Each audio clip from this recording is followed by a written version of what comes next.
Welcome to the Rational Egoist. I'm your host, Michael Leibowitz, and tonight we have a real treat. It's a Rational Egoist first.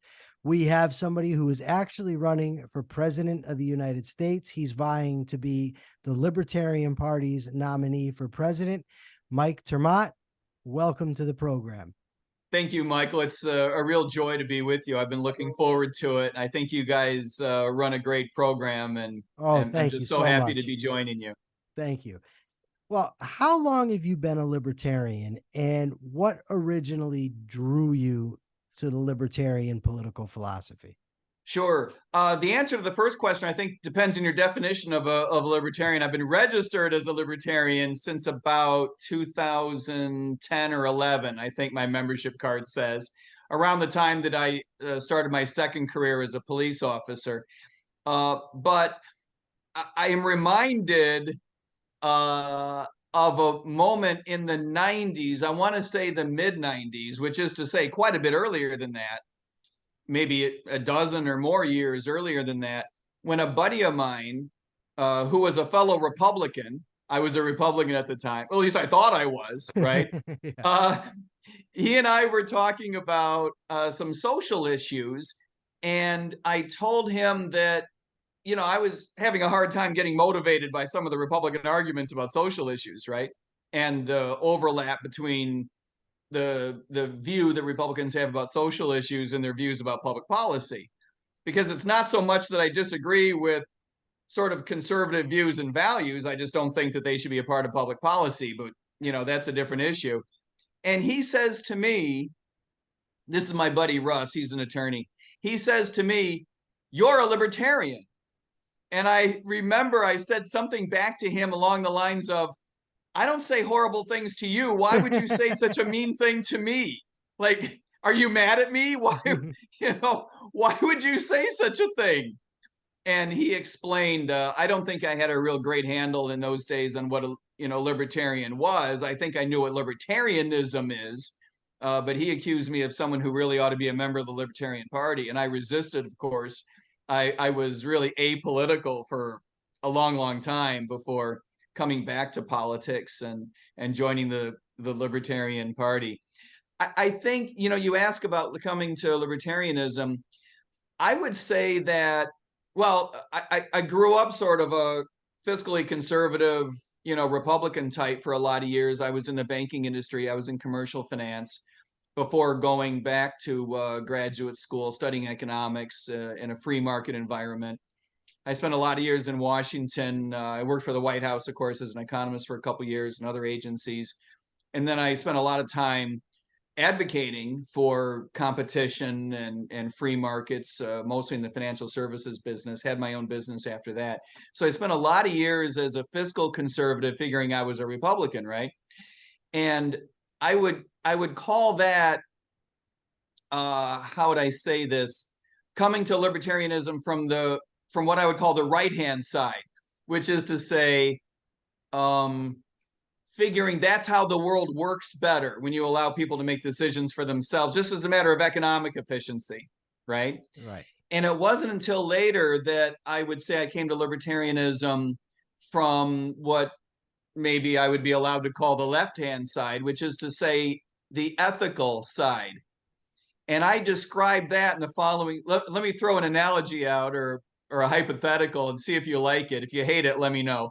But the idea is this: imagine a world in which the government really could make decisions for you that were better than you could make yourself, which is kind of a weird thing for a libertarian to say, right? But imagine that you would actually be, in some sense, at least theoretically, better off if you just threw your hands up and asked the state to make your life decisions for you.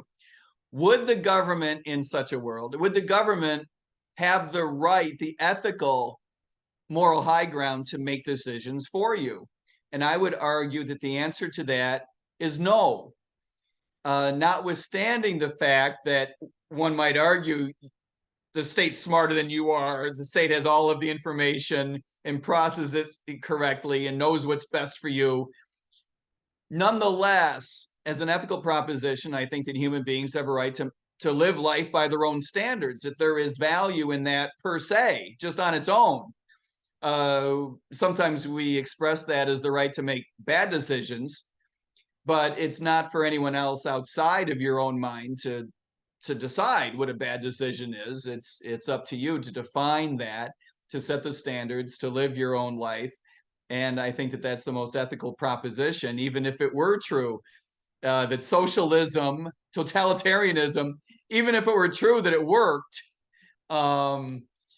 it's not an ethical proposition. And that's what I would call coming to libertarianism from the ethical side. And I joined the Libertarian Party, like I say, around the time I became a cop, which is a second career for me.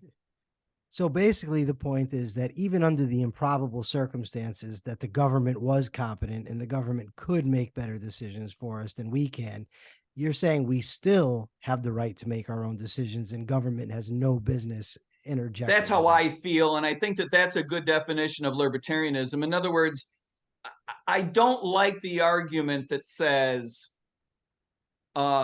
we have the right to make decisions for ourselves because the government is incompetent. That's not why. Okay. It happens to be true that the government is incompetent, and that's a big motivating factor, right? Yeah. I mean, maybe we wouldn't be as pissed if we didn't have such idiots making decisions for us. So I appreciate the motivation, but I think as an ethical proposition, that can't be why. So who are some of your intellectual influences that even, I mean, you said you came to libertarianism late, but you studied economics and were an economist for the White House. So who influenced you? From the earliest ages, oddly, my dad, who by the time he passed away, he was a full-blown communist. So this is going to sound weird, but when I was like 18, I think I was coming out of high school around that time, my dad got me to read Milton and Rose Friedman's book, Free to Choose. That was my first economics book. Really, it was extraordinarily easy to read. I had never studied economics by that moment.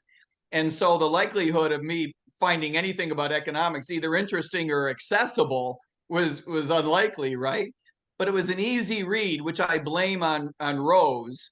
I've been a huge fan of Milton Friedman, but his stuff is not nearly as easy to read as when he co-wrote with his wife.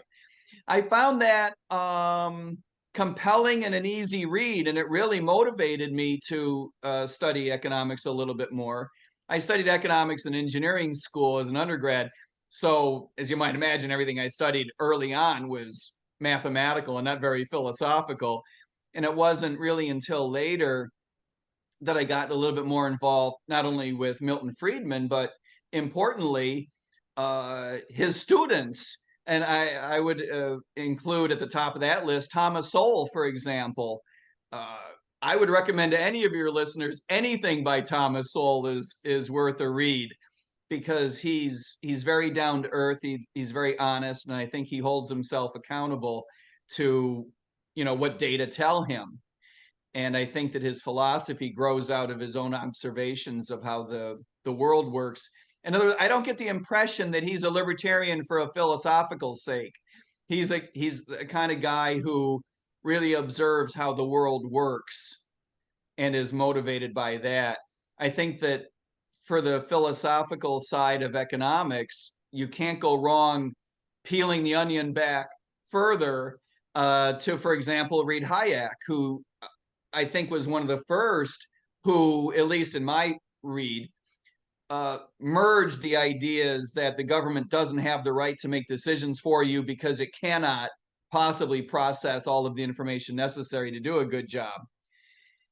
And that was a very important concept in the middle of the 20th century when not enough people were talking about it. And he was very, very influential, linking the Austrian school and the Chicago school, where he later taught and influenced Friedman. So those guys are hugely important to people like me.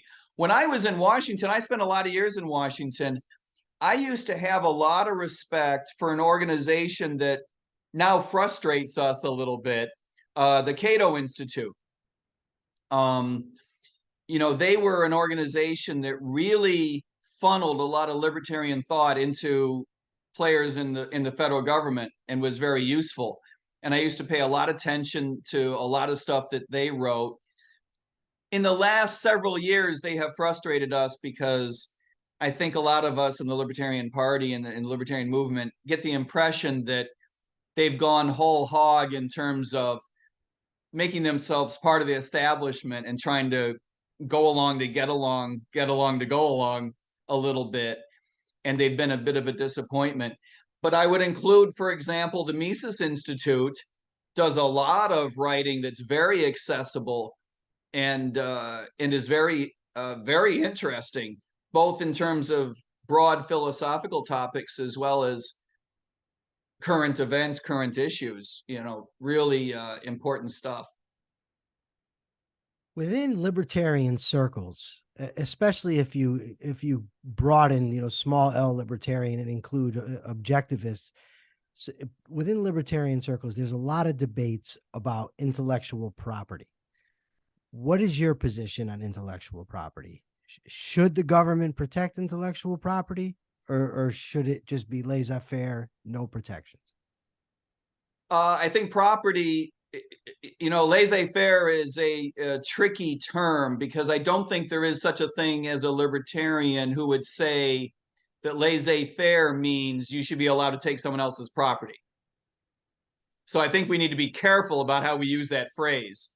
Laissez-faire does not necessarily imply anything goes, including you punching me in the face and taking my shit, right? Yeah. That's not really what we mean by laissez-faire. I think the key word in intellectual property is property. I don't think we want to live in a world in which you can create something of value and someone decides you don't have a right to protect it because I decide it has certain characteristics. That's how it comes down for me. I don't like the idea that someone decides, because it's written instead of manufactured, you get where I'm going, that you've somehow crossed a line and therefore you've abdicated your right to protect it. I do appreciate the fact that we all believe that this leads to monopolies, right? And in many cases it does. But in a lot of cases, we believe that it does, and it doesn't as much as we think. For example, in pharmaceuticals, it takes so long to file for government protection that by the time you develop it, others would be able to follow suit anyway. And so I think that there are certain reforms that we can make in these areas that suggest that it does make sense for there to be a compromised period of time. I continue to marvel at the fact that our founding fathers, who could not have imagined what intellectual property would mean a couple of hundred years later, came up with the idea, and to be fair, others had the idea earlier, but they certainly fostered the idea that there was a compromise afoot that made sense of a certain period of time.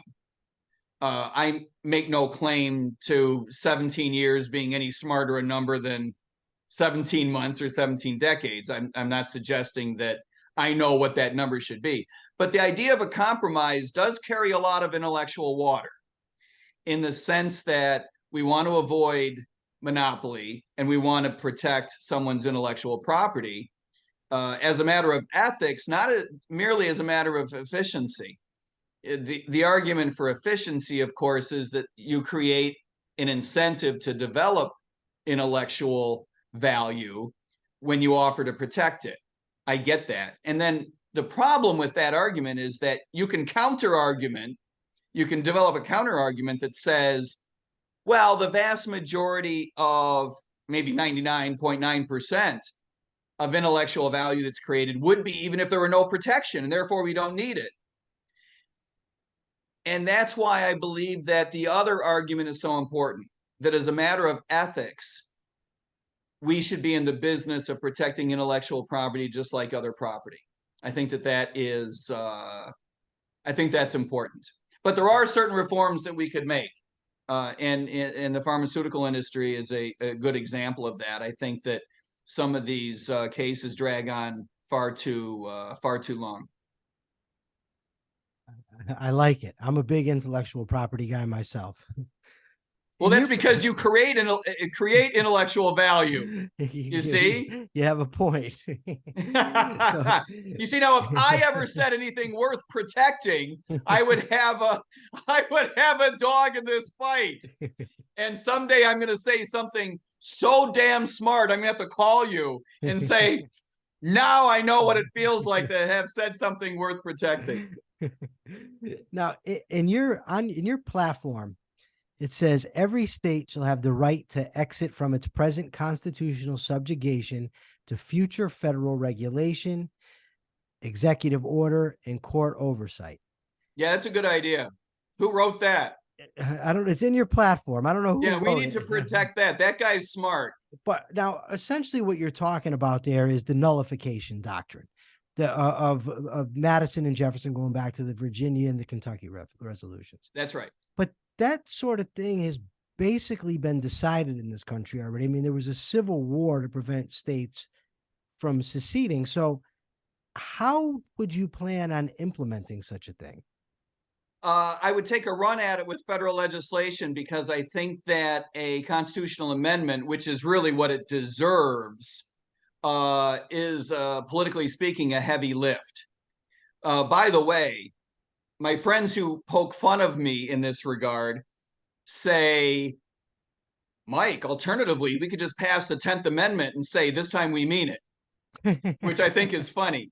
To just write exactly the same language and then tack on the end, this time we mean it. You say that it's been decided in this country, and in some ways it has been, right? Obviously, the courts have assumed to themselves the right to settle disputes between state and federal legislation in federal court. The doctrine of federal supremacy was a relatively early development in the history of this nation. I would argue that predated the Civil War. I would also argue that the Civil War was fought for other reasons.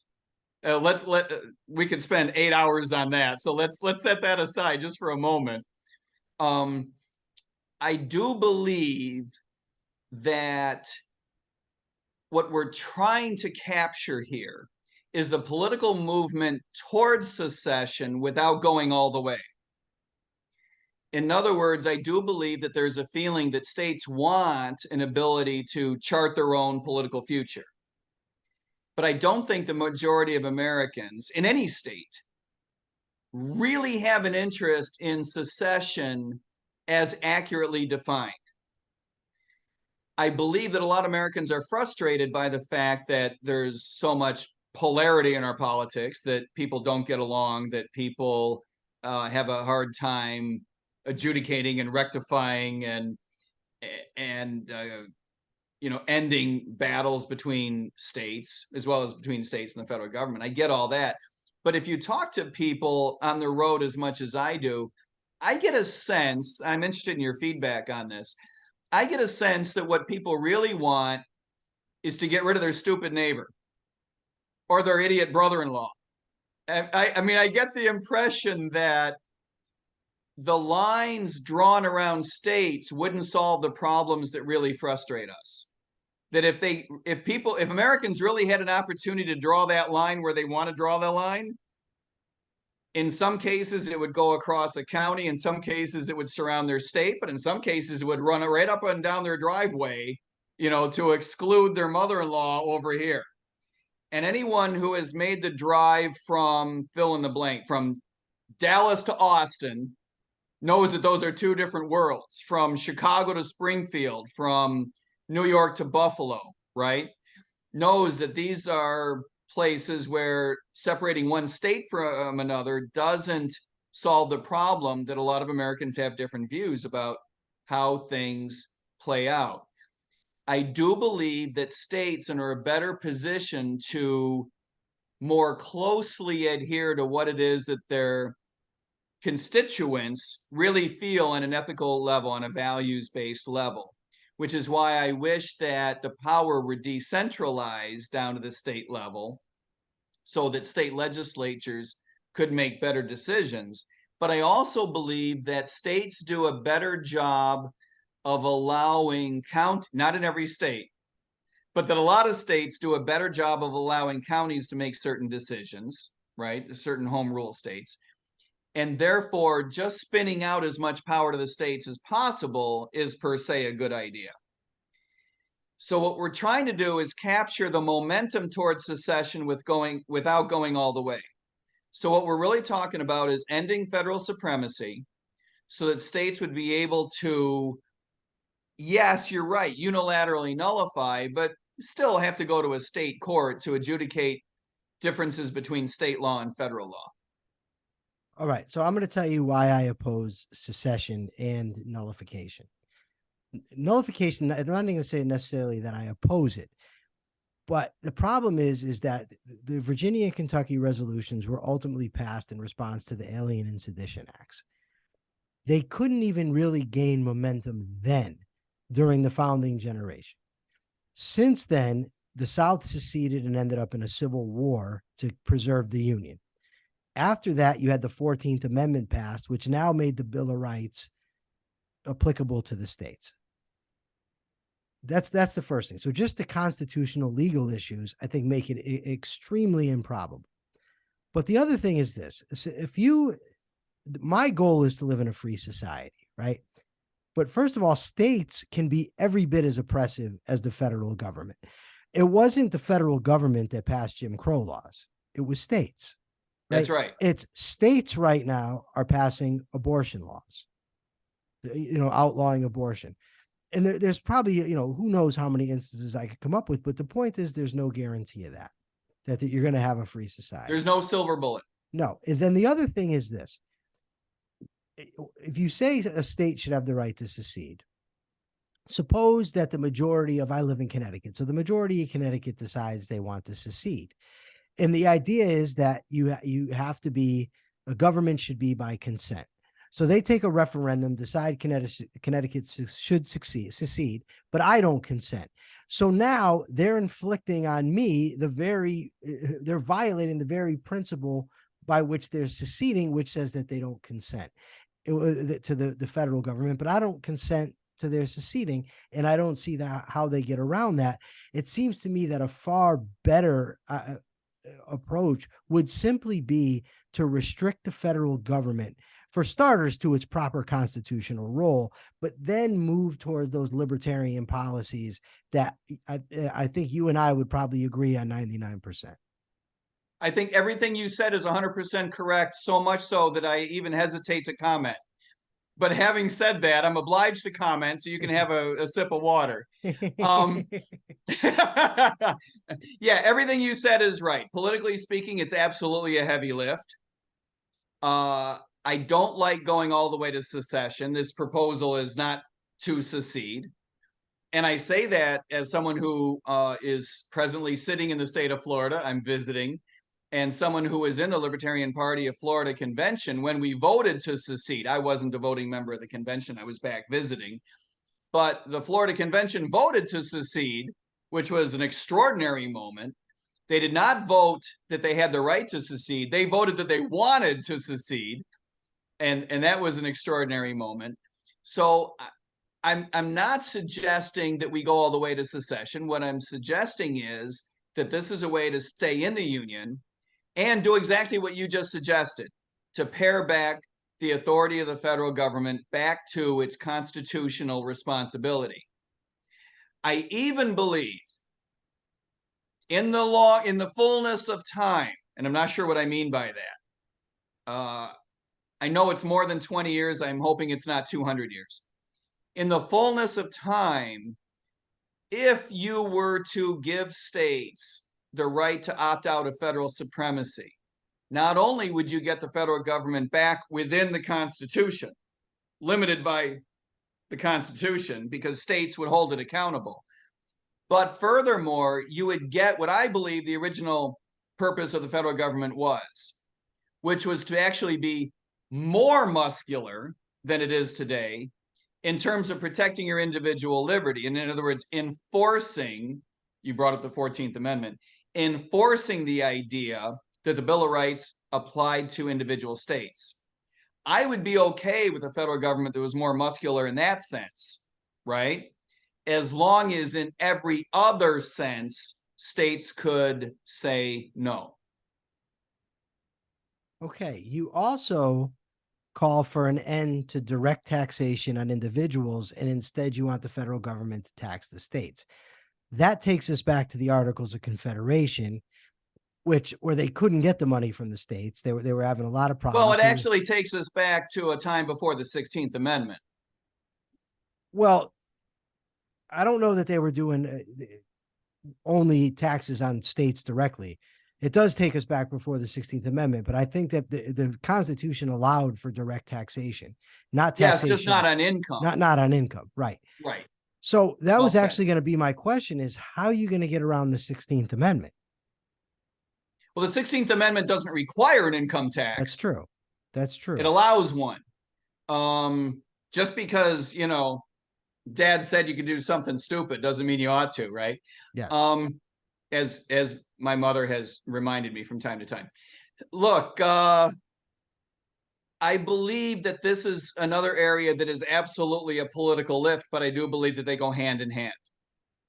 I think that a state ought to have the right to opt out of the system we're in now and opt into a system whereby which it pays on our behalf. And the reason that this is so important is not merely because I want to pay less money. I do, right? But again, back to our earlier discussion, it can't be just motivated by empirical, objective reasons. There's got to be something ethical about it as the underpinning, as the foundation.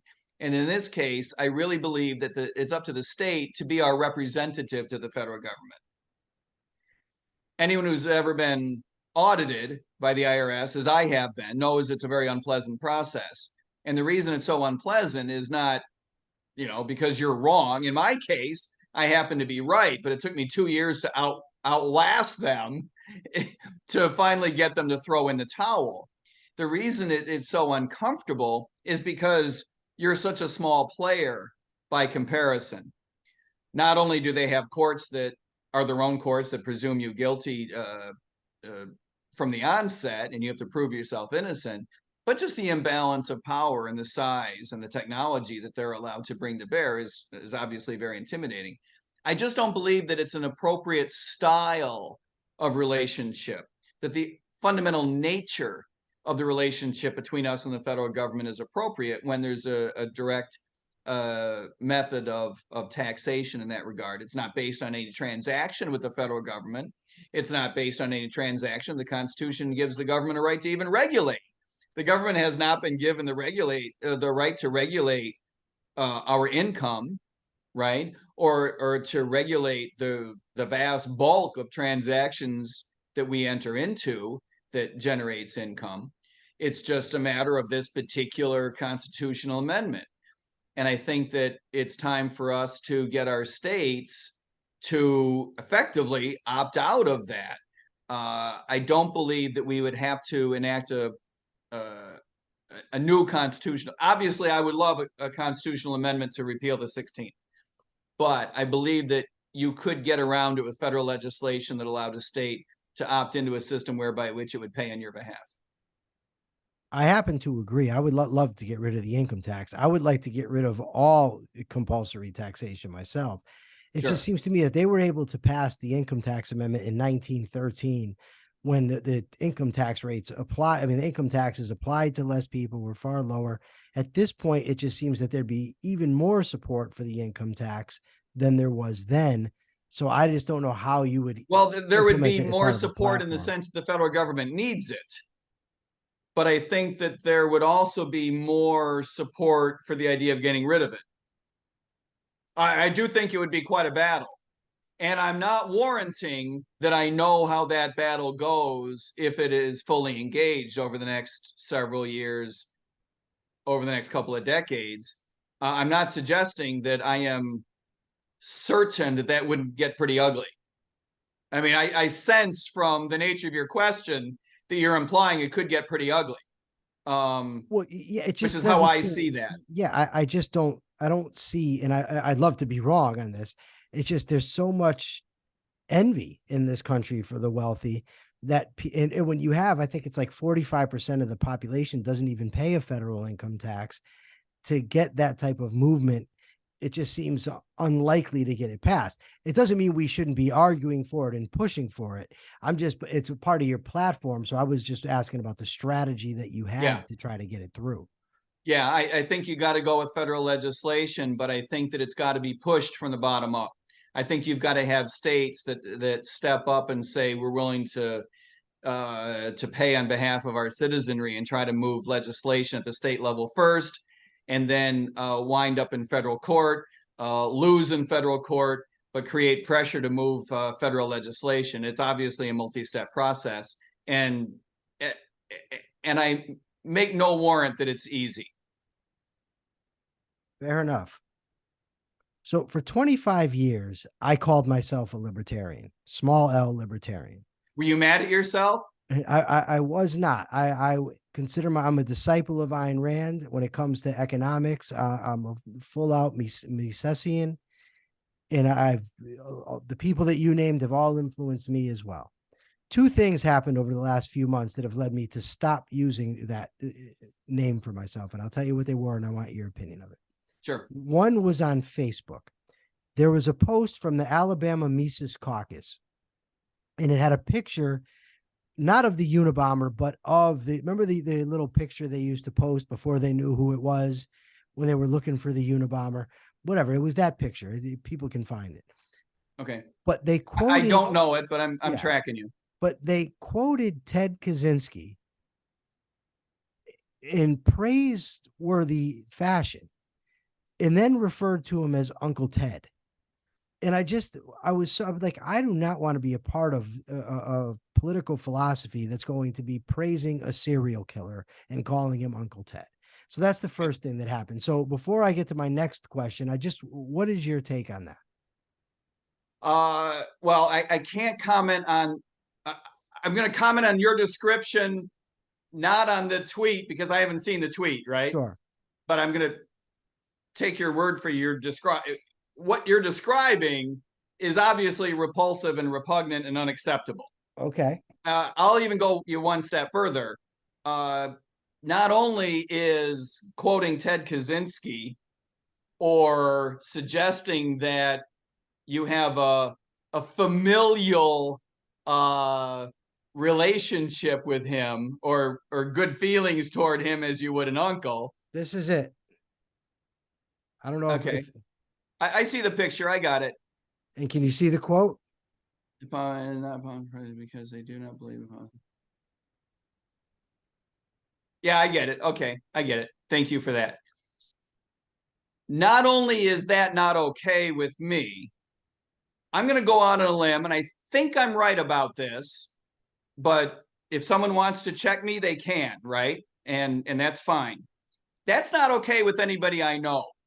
Good. If it's okay with you, and I don't mean you, me personally, but I got you. With someone listening, if it's okay with you, I'm going to say I literally don't know you. And if you think we know each other, apparently we don't, because I don't know anyone with whom that would be okay. Now, maybe there's something I'm missing, right? And I'm going to remain open-minded if someone wants to contact me and say, well, for these reasons, that's okay. Because I got to be honest, right now, I'm not seeing it and not feeling it. But let me add something, and I'm interested in your reaction to this, and I'm expecting I'm going to get your reaction whether I ask for it or not. You wouldn't be the first. Yeah, well, exactly. That does not speak for the Libertarian Party. It does not speak for the Libertarian Party of Alabama. And I'm even going to say, I don't think that speaks for the Libertarian Party of Alabama's Mises Caucus. I think that speaks for one goofball who let's hope was having an off day. And let's hope that that person, that even that particular individual would say, I would like that decision back. That's probably a tweet I wouldn't do again. Let's hope that, right? Let's hope that there's not someone out there who would double down on that. It's still in their Facebook feed. I went back intentionally to look for it in the Alabama Mises Caucus Facebook feed and took a picture of it. There have been so many wonderful things said about revolution by our founding fathers. Yes. That surely we can find, give me liberty or give me death without having to quote Ted Kaczynski. Yes. Yeah, Uncle Ted. So the other thing that happened was after the attack, the brutal, disgusting attack by Hamas on the Israeli civilians, there were a number of prominent libertarians who were coming off awfully like they were drawing a moral equivalence between Hamas and Israel. So my first question is for you, do you think there's a moral equivalence between Hamas and Israel? And whether you do or you don't, what is your policy position to deal with situations like Hamas and Israel? Or what would you do if you were president right now?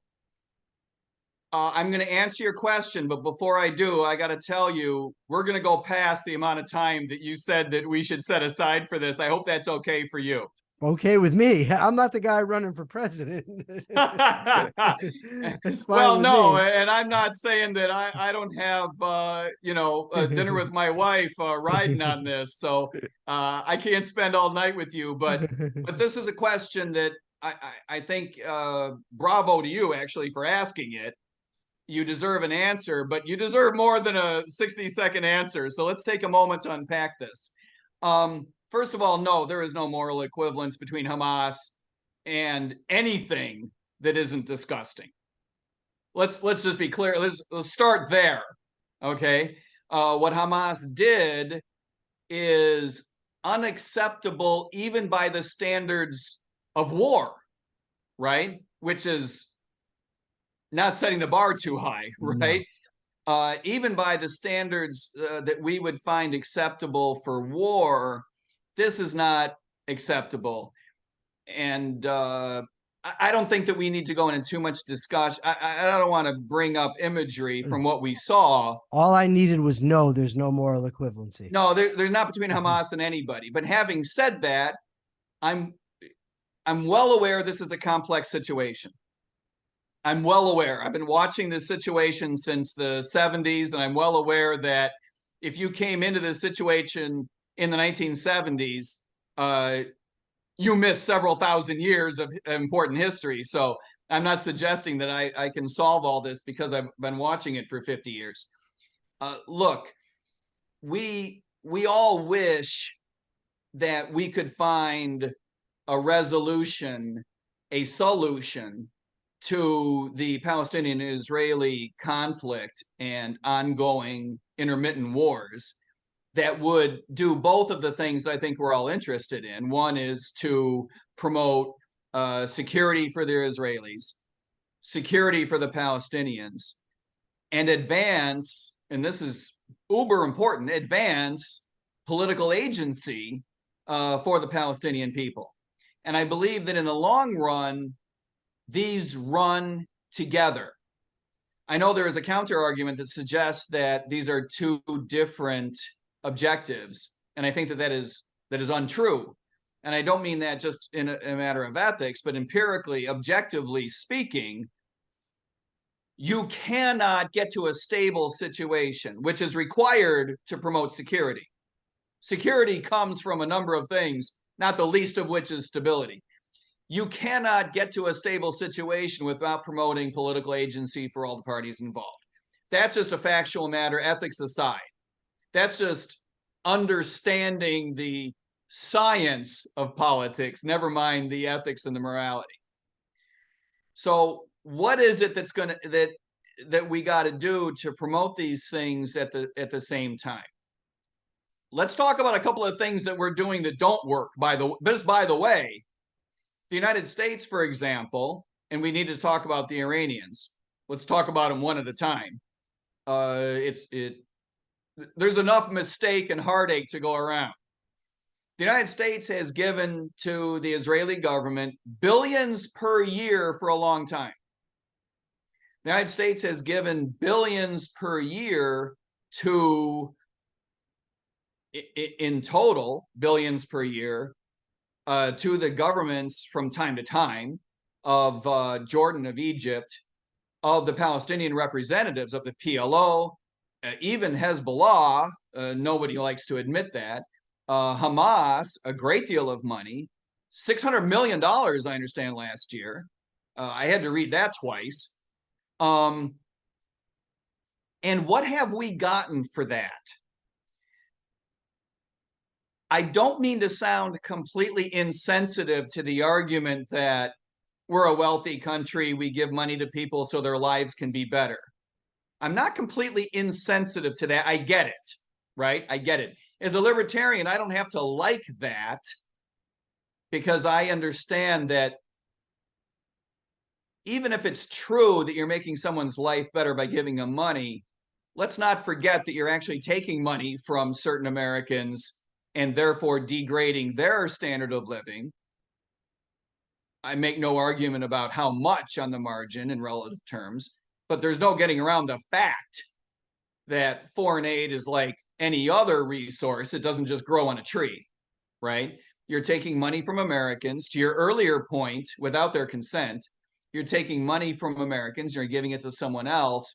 Even if someone thinks that's a good idea, I don't, but even if someone thinks that's a good idea, that doesn't make it an ethical proposition that you have the right to take money from Americans and send it abroad. But never mind the argument that you're making someone's life better. And by the way, there's plenty of evidence to suggest that the money that we have given to Hamas has not made the lives of Palestinians better. There's plenty of evidence to suggest that Hamas has used this to build up military capability. Let that sink in. And by the way, to other organizations as well. There are those who argue that the PLO is much better at taking money from Americans and putting it to good use. That's not setting the bar very high. Okay, being better at it than Hamas is not setting the bar too high. Okay, aside from all of that, what has this gotten us? Apparently, we are unable to influence these parties enough that they don't go to war anyway. I mean, just empirically speaking, they're at war now, so we obviously didn't spend enough money to stop them from fighting. Okay, the President of the United States flew over there. He is unable to influence the Israeli government from what the White House has leaked is their objective to stop a ground invasion. He's unable to achieve that. So low has American prestige, the prestige of the American government fallen, is he's not able to influence the Israeli government to stop the ground invasion. The Palestinian leaders in the area, now this is a weird one. I hope anyone who can hear my voice understands how weird this is. Representatives of the Palestinian people who have taken billions of dollars from the US government over the years will refuse now to meet with the President of the United States in person, even though he's the one that flew over there. Wow. What does that say about the prestige of the US government, of the President of the United States, of what foreign aid buys you? I think you've got to be sensitive to the argument that says, to the extent to which Americans want there to be foreign aid, it really does have to be handled in the private sector, because there should be no pretense that we're buying influence with governments at this point. I mean, that's laid bare. You know, as libertarians, Sure. we've made that argument for years. But now, how do you make the counter argument? We can't stop them from fighting. We can't stop a ground invasion. We can't even get a meeting.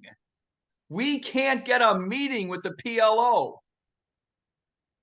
Wow, I would have thought that without foreign aid, the President of the United States could get a meeting with the PLO.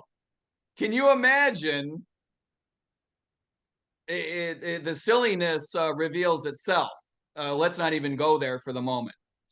So having said that, it is clear that whatever the United States government thought was the appropriate policy about which they have been wrong.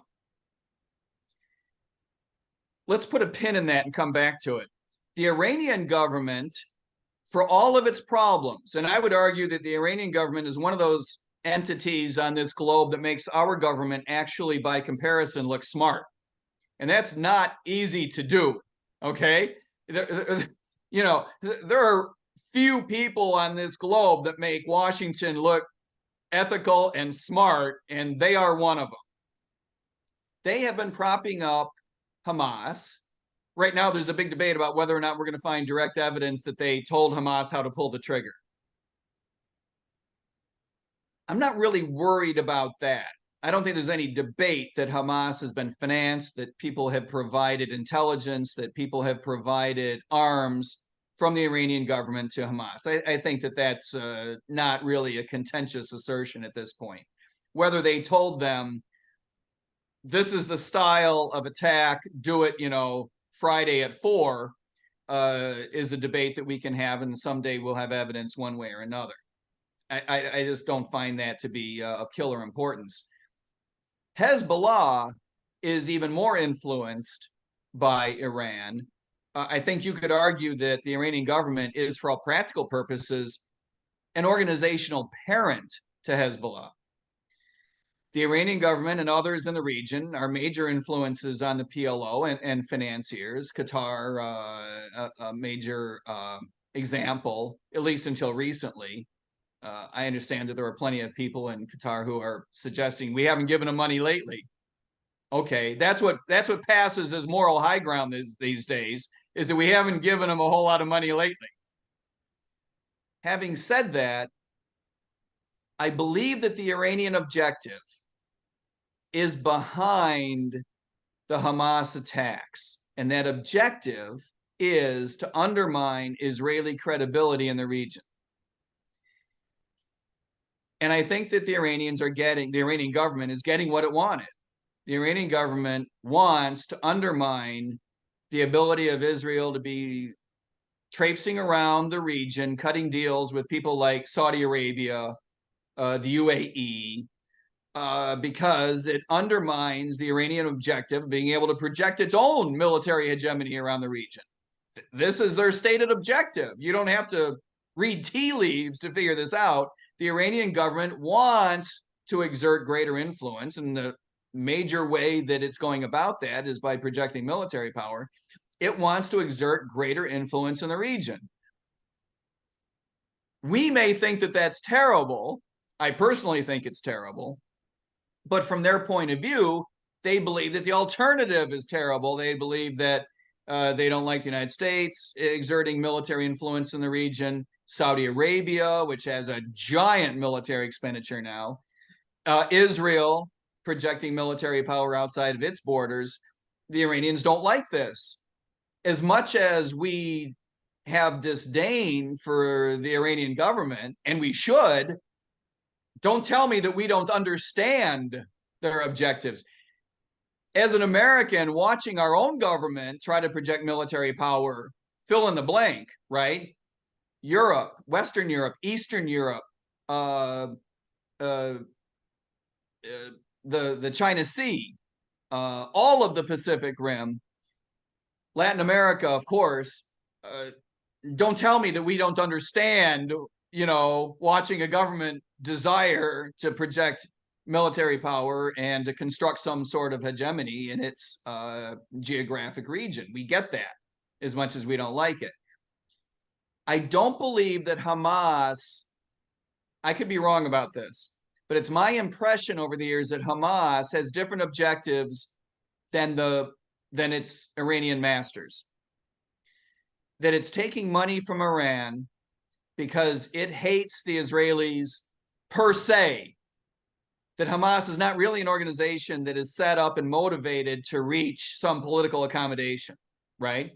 Hamas came to greater power by being an offset to Fatah, by positioning itself as crazier than the PLO, crazier than Fatah, that it was the organization that would stand up against the Jews, right?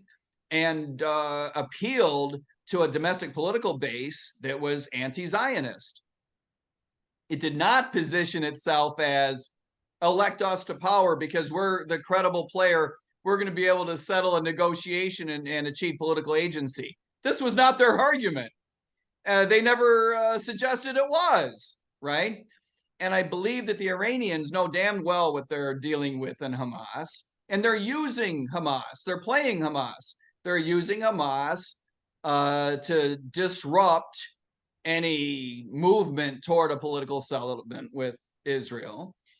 And I think the Iranians, whether they pulled the trigger on this or not, they could not be more pleased because they know there's going to be a backlash for domestic political reasons. The timing is perfect for the Iranians, which is why I believe that they probably did influence the pulling of the trigger in this case.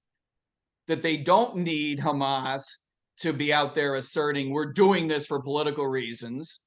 I think they're perfectly comfortable with Hamas suggesting we're doing this for terrorism per se, because the Iranians want as big a backlash from the Israeli government as possible. I mean, you have to admit, as disgusting, and because it's so disgusting, the Hamas attack, it was exactly what it would take to maximize the counteroffensive from the Israeli government. I mean, you couldn't have designed an attack any better for domestic political reasons inside of Israel. You couldn't design the attack any better from Hamas to get a huge backlash from the Israelis. And I think that's really a shame. I think it's disgusting. I feel badly for the Palestinian people who their political interests are not represented by Hamas. I don't think that very many Palestinians would claim that it is. I think that most Palestinians understand that they're not well represented by Hamas.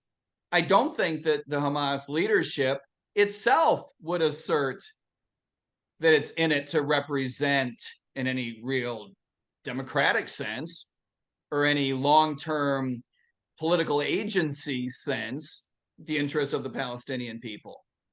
I think that Hamas knows that it's in it to be anti-Zionist per se. And so I think that each one of the players involved is pursuing a very narrow objective, and the people that are really hurt by this are obviously the Palestinian people and the Israeli people who have to put up with these horrific attacks, right? And now you see what's going on in Palestine, in the Gaza Strip. Thousands of people have been killed already. The ground invasion is just beginning. It's heartbreaking. It's not obvious what to do about it, right? You want to impose a political solution. And I get it. The United Nations, for me, the United Nations doesn't carry a lot of political water. I don't think it's an organization that really is even structured to accomplish much. I don't think it's accomplished anything really significant recently or historically. I don't think the United States government has done everything in the past that it could do to push for a solution. I think that there are forces inside the Israeli government that have no interest in advancing Palestinian political agency. I would not accuse the entirety of the Israeli government, but I believe that there are forces inside the Israeli government that do believe in some sense of manifest destiny of Israel controlling all of the land from the Jordan to the Mediterranean. Okay, but what would you do? I mean, you've got an analysis of the situation, but as president, do you send them money? Do you send troops? Do you send weapons? Do you even lend your moral support to Israel? What does Mike ter Maat do in this moment? You're the president of the United States. None of those three things. You cut off the money and tell them why. We gave you a lot of money. You fucked up anyway. You've put your thumb. The Israelis have put their thumb in one eye, and the Palestinians have put a thumb in the other eye. You've made fools of us. The money's done. It was a dumb idea. You've proven it was a dumb idea. Shame on us. We should have known it was a dumb idea. Now you've proven it. That's number one. Number two, we have made efforts in the past to broker peace. One might argue we were clumsy. One might argue we were the wrong entity. One might argue that we went about it with bad intentions. Argue whatever you want. Administration after administration after administration has made efforts at brokering a peace. We should try again, yes, but we should not have anyone presume to tell us that we haven't done enough and therefore we need to be dedicating American money, American lives, American arms, an aircraft carrier deployment, a second aircraft carrier group deployment. No one should be trying to embarrass the American people into suggesting that the US government should be doing more than we have. I'll give you, we haven't done a very good job of what we've done in the past. I'll give you that. But don't tell me that because we haven't done enough and because we're a wealthy country, therefore we have to risk American lives. No, that's not a thing. That is not, you cannot connect those dots for me. There's no logical connection there. So for that reason, I'm out. Now, as far as the moral authority, yes, we've got to be saying you've dropped a lot of bombs, a ground invasion, as a practical matter, is not going to work. It's our advice not to do it. I'm not going to set my hair on fire. This is not the border between Oklahoma and Texas we're talking about. But that's my advice. Yes, we can suggest to other nations, you stand down. We're going to let these, but getting into a proxy war, we're in a proxy war now with Russia. And the Republican leadership is now saying the quiet part out loud, that that's the reason we're in this, is because it's a proxy war with Russia, which I find wholly disgusting. By the way, I find disgusting both things. The fact that they lied to us earlier, trying to convince us that it was in our national interest to protect Ukraine, and the fact that they're now telling us we need to be supporting Ukraine because it's in our national interest per se to degrade the military of the nation of Russia. That whole thing, I think, is really ethically problematic. We're threatening, President Biden has 3 times now threatened a proxy war and maybe even a direct war with China if they try to reunify the mainland with Taiwan. If we get into a war between Israel and Palestine, it will be a proxy war with Iran. This is not something that's in the interest of the American people. And I think that we need to remember a really unpleasant truth that people, even like you and I, don't like to admit all the time. But I think we need to say this once in a while. The government of the United States is set up to represent the interests of the American people. That's why it exists.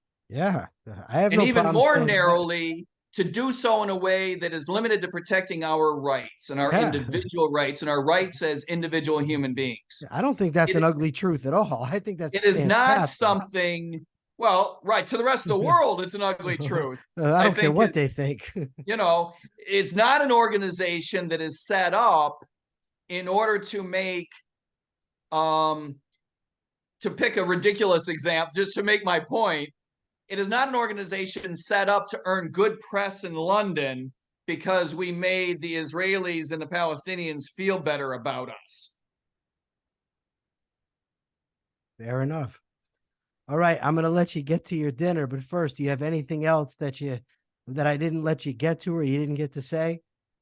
100 things, but we're going to have to do it at some other time. Hey, you're welcome back on whenever you want. Anytime. I would invite anyone who wants to learn more about our campaign to go to goldnewdeal.org, which is the easier way to spell it, or MikeTerMaat.com if you can spell that. Either one of those two are basic websites that link back and forth. I would love to talk to you about what I know are some of the other subjects in which you're personally interested. Obviously, this year in particular and next year, personally, I have to be focused on public policy and mostly at the federal level, right? I get that. But I happen to know that you personally have an interest in a whole lot of other things in which I also share an interest. And I would love to talk to you about some of that at some point. I would too. You have an open invitation, sir. Thank you so much for taking the time to come on with us. For now, this is the Rational Egoist signing out. I'm Michael Leibowitz. Remember, let me know what you think. Till next time.